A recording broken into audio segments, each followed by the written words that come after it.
بسم اللہ الرحمن الرحیم۔ جیسا امام چاہتے ہیں کہ ان کی ذات پہ یقین رکھو، بلیو رکھو، ہر امپاسبل وہ پاسبل کریں گے، یہ ذہن سے نکال دو کہ دنیا میں کوئی چیز امپاسبل ہے۔ یہ دوسرے لوگ بولنا، ناٹ یو، اس لیے کہ دوسروں کے پاس 14 نہیں ہے، آپ کے پاس 14 ہے۔ میں کیا بول رہا ہوں، دوسروں کو یہ حق ہے بولنے کا۔ جتنی دوسری کمیونٹیز ہیں ان کے پاس کچھ نہیں ہے، وہ دنیا والے ہیں، لیکن ہم دنیا والے نہیں ہیں۔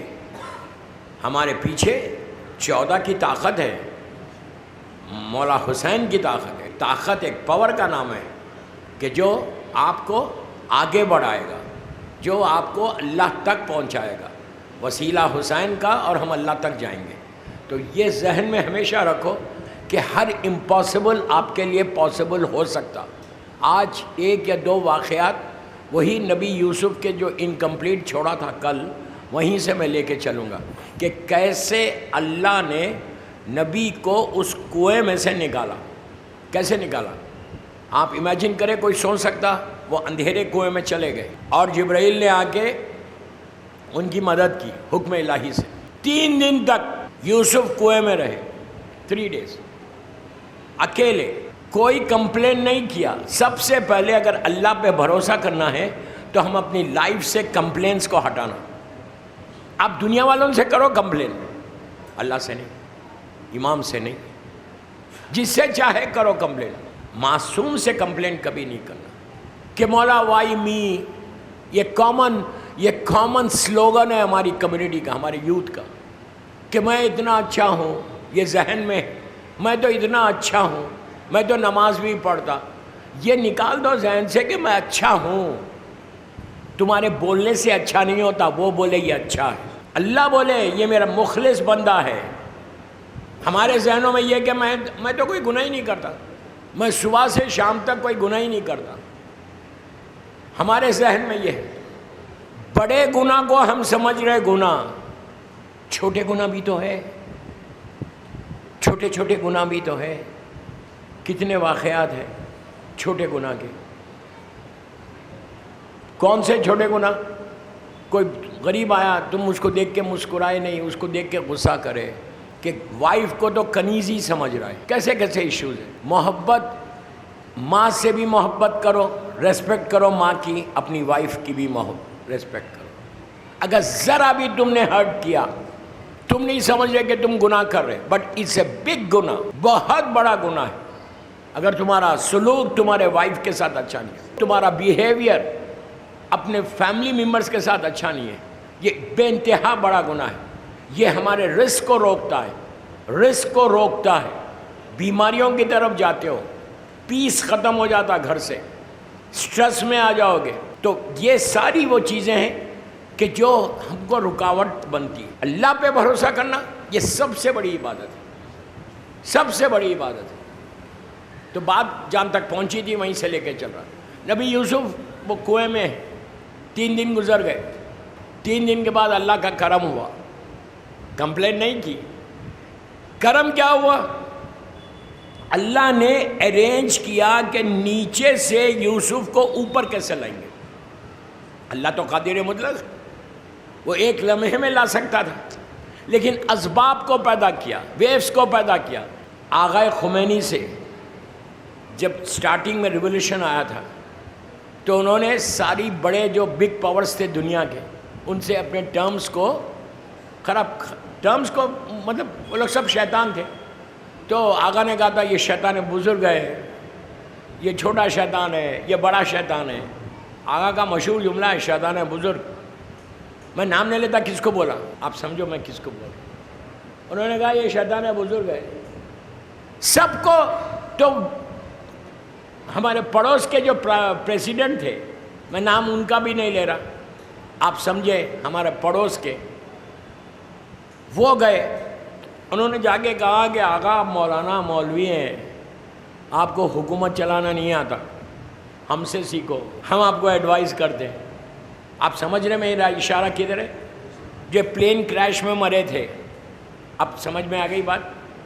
میں یہ اپنے ممبر سے آج کل تو ان لوگوں کے نام لینا بھی نہیں چاہیے، تو جا کے کہا کہ آپ کو حکومت چلانا نہیں آتا، آپ حکومت چلانا ہے تو ہم سے سیکھو، آپ یہ بگ پاور سے تعلقات نہیں ہیں، یہ بگ پاور سے تعلق، سارے دنیا کے بگ پاور سے آپ کے ٹرمز نہیں ہیں، then how can you run the government?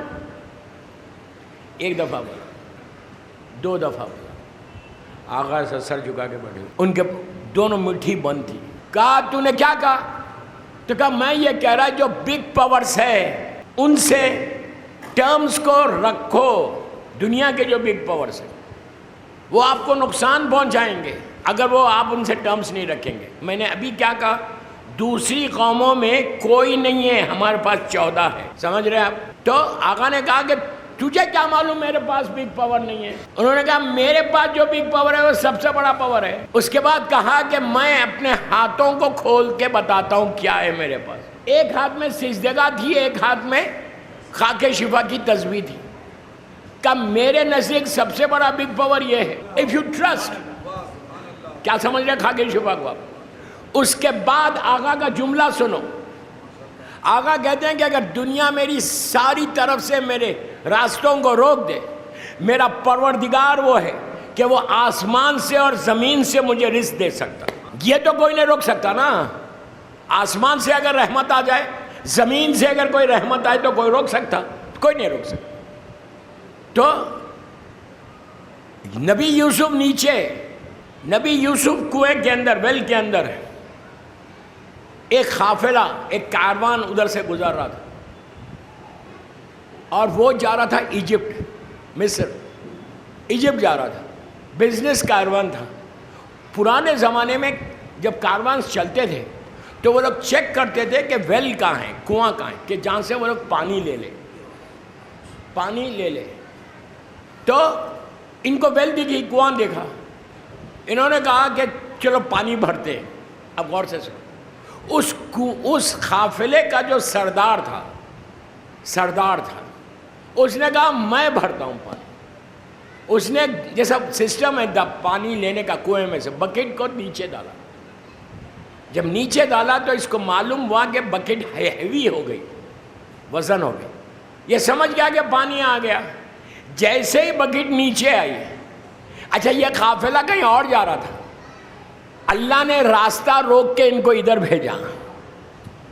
ارے یار، اسباب کو کیسے پیدا کرتا؟ اف یو ٹرسٹ اللہ، راستہ روک کے ادھر بھیجا، ان کو کنواں مل گیا، بکٹ ڈالی، بکٹ ڈالنے سے بکٹ ہیوی ہوئی، میں تیز پڑ رہا، شارٹ کر رہا، جیسی بکٹ نیچے آئی، اللہ نے جبرائیل سے کہا کہ جا کے نبی یوسف کو اٹھا کے بکٹ میں بٹھا دو۔ جبرائیل فوراً آئے، فریکشن آف سیکنڈ میں آتے تھے، وہ آئے، نبی یوسف کو اٹھایا، 12 ایئرس اولڈ بوائے یا 13 ایئرس یا 14 ایئرس جو بھی تھا، اٹھا کے کنویں بکٹ میں بٹھا دیا۔ پانی نہیں تھا، وہ ڈرائی کنواں تھا، میں نے آپ سے بتایا تھا۔ جیسے ہی بیٹا، اوپر کا سردار سمجھا کہ پانی آ گیا بکٹ، اس نے کھینچنا شروع کیا۔ جب کھینچا، یوسف باہر آئے، دیکھو کیسے نکال کے، کہاں سے نکالا کہاں پہنچایا۔ سمجھو یار، ادھر والے خاموش بیٹھ کے سن رہے۔ Trust, if you trust Allah, impossible تھا نا ظاہری طور پہ تو۔ اور یوسف کا حسن، حسین، خوبصورت، ان سے زیادہ حسین کوئی نہیں۔ جیسی یوسف باہر آئے، یہ لوگ شوق میں آ گئے کہ اتنا حسین لڑکا۔ ان لوگوں نے کہا تم کون ہو؟ انسانوں میں یا جنوں میں ہوں؟ یہ کامن ورڈ ہے کافروں کا۔ انہوں نے کہا نہیں، میں انسان ہوں، اللہ کا بندہ۔ They were so happy۔ اچھا، یوسف کے بھائیوں نے جب لوگوں کو رکھا تھا سیکیورٹی کے لیے کہ کوئی آ کے یوسف کو نیچے سے نہیں نکالے، اس نے بھاگتا ہوا گیا، جا کے برادران نے یوسف کو بولا کہ کنویں میں سے تمہارا بھائی باہر آ گیا۔ تو یہ یوسف کو لے کے چلنے لگے اپنے ساتھ۔ وہ بھاگتے ہوئے آئے، آ کے قافلے کو روکا، روک کے کہا یہ ہمارا غلام ہے، پلیز۔ نبی کو کہا یہ غلام ہے، یہ اب چھوڑ دو، یہ ہمارے گھر سے بھاگ کے آیا ہے۔ تو سردار نے ان کو دیکھا اور یوسف کے چہرے کو دیکھا، دیکھ کر کہا یار غلام تو تم نظر آ رہے، یہ تو حسین، کہا تمہاری صورت غلاموں کی ہے، ہی سو پریٹی ہینڈسم، اب جو ورڈ استعمال کر سکتے کرو، اتنے حسین تھے۔ تو کہا غلام تمہیں؟ کہا نہیں یہ ہمارا غلام۔ انہوں نے اس سردار نے کہا میں بیچتا نہیں، کچھ کرنسی میں کھوٹے سکوں میں وہ لوگ لے لیے، سردار نے دیا اور وہ بھائی چلے گئے۔ اب غلام تو اعلان ہو گیا کہ غلام تھا، اس نے کہا سردار نے کہ میں لے کے جا کے ایجپٹ میں مصر کے بازار میں اس غلام کو بیچوں گا، اور پہلے سے اعلان ہو گیا مصر میں کہ ایک حسین و خوبصورت غلام آ رہا، ایک حسین و خوبصورت غلام آ رہا بازار میں۔ ہنگامہ مچ گیا کہ آخر ہے کون اتنا حسین، اعلان ہوا کہ ایک حسین غلام آیا ہے۔ اچھا یوسف راستے میں نہائے تھے اور حسن آ گیا، بازار میں پہنچے، اس نے کہا یہ بہترین موقع ہے کہ میں زیادہ ریٹ لگا کے اس کو بیچوں گا۔ ایک چیز یاد رکھو، نبی کی مدد کرو گے تو اللہ مالا مال کر دے گا، مالا مال کر دے گا۔ میں اس کو بہت شارٹ کر رہا۔ بازار میں پہنچ گئے، بازار میں اعلان ہوا کہ ایک حسین خوبصورت غلام بک رہا، جتنے ایجپٹ کی کرنسی، گولڈ، اس وقت پیپر کرنسی نہیں تھی، پلاسٹک منی نہیں تھی، سونا چاندی جواہرات ڈائمنڈ جو کچھ آپ بول سکتے ہیں میٹل کا سب تھا، ساری چیزیں آ گئیں۔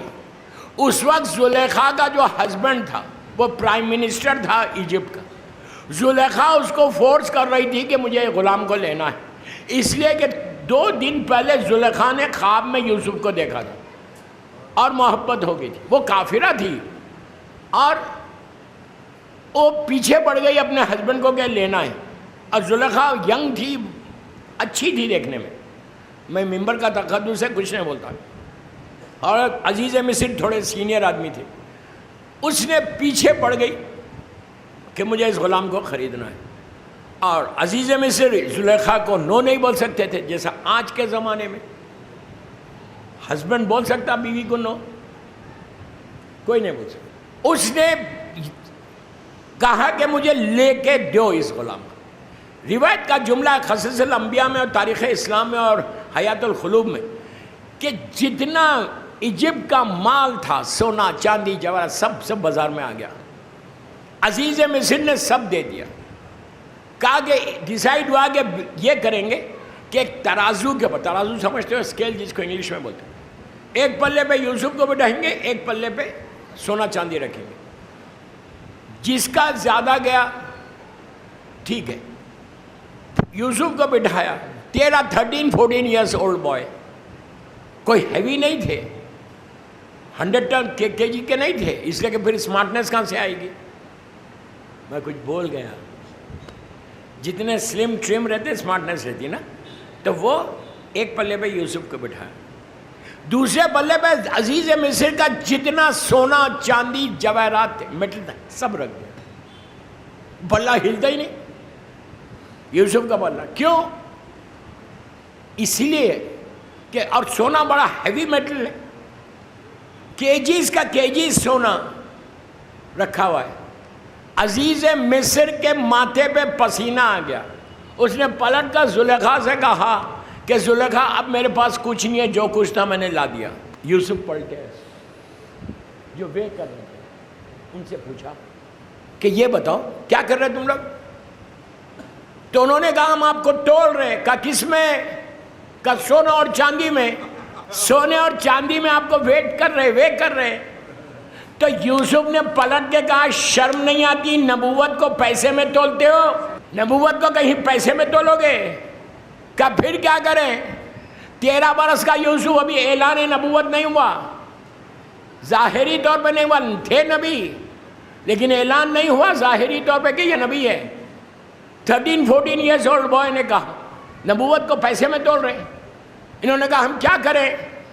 کہا ایک پیپر اور پینسل لا کے دو، قلم اور دعوات لاؤ، ایک کاغذ لاؤ، وہاں جتنے تھے سب کافر تھے. سمجھو میں کیا بول رہا. قلم اور دعوت، پیپر پین انک جو بھی ہے لے کر آؤ. کس سے مانگا؟ کافروں سے مانگا. کسی کافر نے یہ نہیں کہا تم کو لکھنا نہیں آتا، پڑھنا نہیں آتا. یہ کافر ان مسلمانوں سے بہتر نہیں ہے جو کلمہ پڑھ کے رسول کو جاہل بول رہے. لا کے دے دیا. تو یوسف نے کیا کیا؟ پیپر پہ بسم اللہ الرحمن الرحیم لکھا. بسم اللہ الرحمن الرحیم ایک پلے پہ رکھا گیا، سونا ہٹا دیا گیا، اور ایک پلے پہ یوسف. جیسی تھا پلہ آگے بڑھ گیا. تب طاقت سمجھے بسم اللہ الرحمن الرحیم. ہر نماز کے بعد سجدے میں جا کر اگر تم 9 مرتبہ یہ پڑھو، یا رحمانو یا رحیمو بحق بسم اللہ الرحمن الرحیم. پھر بولو، کر کے دیکھو یہ عمل. یا رحمانو یا رحیمو بحق بسم اللہ الرحمن الرحیم. کر کے دیکھو، تمہاری دعاؤں کی قبولیت کے لیے بہترین عمل ہے. لڑکی کی شادی نہیں ہو رہی، رشتہ نہیں ہے، اولاد نہیں ہے، ہیپی میرڈ لائف نہیں ہے، رزق بند ہے، بزنس نہیں چل رہا. اللہ کے 2 نام، یا رحمانو یا رحیمو بحق بسم اللہ الرحمن الرحیم. عجیب تسبیح ہے یہ. آپ 100 مرتبہ پڑھو، کوئی مشکل نہیں. لیکن یہ عمل کر کے دیکھو کہ اللہ کیا عطا کرتا. صلوات پڑھ لے. اب سنو، اللہ نے اسباب بنایا. اسی لیے میں ہمیشہ بولتا ہوں کہ روزانہ صبح میں فجر کے بعد 36 ٹائمز یا مسبب الاسباب پڑھو. دن میں بھی کبھی بھی پڑھ سکتے. یا مسبب الاسباب، یعنی اللہ تو میرے لیے راستہ بنا، تو میرے لیے راستہ. جب اللہ راستہ بناتا نا تو دیوار میں سے رزق ملتا. جب اللہ راستہ بناتا تو دنیا اگر ساری راستوں کو روک دے کہ میں اس کا ہر طرف سے روک دوں گا، دنیا اگر چاہے وہ آسمان سے اور زمین سے رزق دے سکتا. سمجھے؟ یا مسبب الاسباب پڑھو. میں عورتوں کو بھی بول رہا ہوں، تمہاری زندگی کے راستے کھلیں گے. صرف 36 ٹائمز پڑھو. بزنس کے لیے جا رہے، تو جاب پہ جا رہے، کوئی کام ہے، کوئی ہسبینڈ وائف کا پرابلم ہے، بیوی لڑکی پڑھے، یا مسبب الاسباب، تو اسباب پیدا کر، تو راستے بنا، تو میری زندگی کو کھول دے. اس طرح تو اللہ اسباب کیسے بناتا؟